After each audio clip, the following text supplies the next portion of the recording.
Hi friend, चला आम्ही जात आहो हिंगलाजपूरला. तर तुम्ही दर्शन करून घ्या. तर हे बघा, आम्ही आलो आहे हिंगलाजपूरमध्ये, कारण पावसानं तर खूपच हजेरी लावली.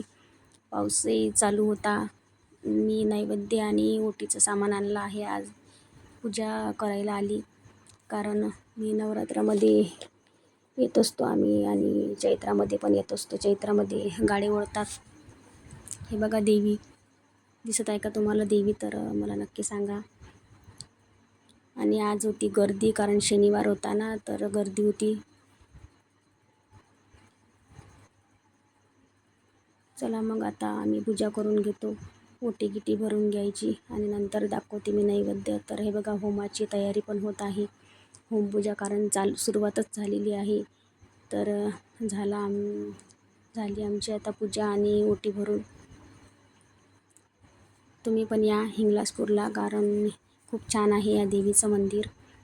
आम्ही तर येतो, आमचा कुळदैवतच आहे, आम्हाला यावंच लागते. तर हे बघा, मी आता नैवेद्य दाखवणार आहे. इथे बाहेर दाखवा म्हणते नैवेद्य, आणि ओटी भरायची, आतमध्ये पूजा करायची. त्या आई पण आल्या होत्या माझ्यासोबत, माहुलकर आई. तर कसा वाटतो माझा ब्लॉग, तर मला नक्की कमेंट करत जा, आणि लाईक करत जा, शेअर करत जा. आणि माझा ब्लॉग यूट्यूबवर पण दिसते तुम्हाला, इंडियन मदर राणी माझ्या आयडीचं नाव आहे.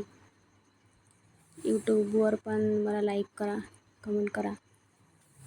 आणि इंस्टाग्रामवर माझा पूर्ण ब्लॉग दिसत नाही, तर यूट्यूबवर बघा पूर्ण स्टोरी.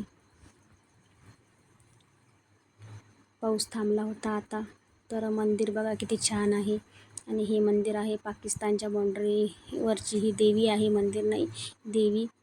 आणि सर्व देव आहे इथे, महादेव, विठ्ठल रुक्मिणीचं मंदिर. आणि इकडे पण आहे, मी त्या विहिरीचे व्हिडिओ काही काढला नाही. विहीर आहे तिकडे, देवी आंघोळीला जाते तिथे. तर चला आम्ही निघालो आता घरी जाण्याकरिता, कारण पावसाचा काही नेमच नाही बाबा. बातच पाऊस येऊन जातो, बातच थांबतो. इथे केळीचे झाडं पण आहे.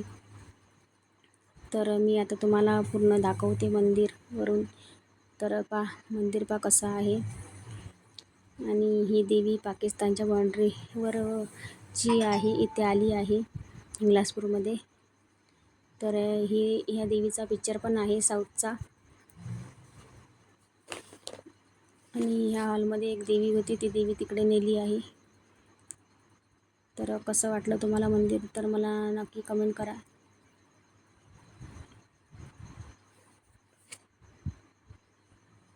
हे बघा, हे आप्पाजी इथे गोंधळ वाजवत होते. आणि हे चाका आहे, गाडे ओढतात ना चैत्रामध्ये. तर आज तर गर्दी बघा, गाड्या पण खूप आहे, आणि 4-5 दुकान पण आहे प्रसादाचे आणि फुलांचे.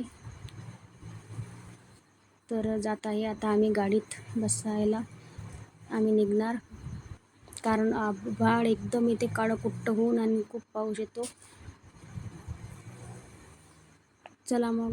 आणि हे आहे गावातले ड्रायव्हर, तर तुम्ही ओळखताच त्या ड्रायव्हरला. तर कसा वाटला माझा ब्लॉग, तर मला नक्की सांगा. बाय.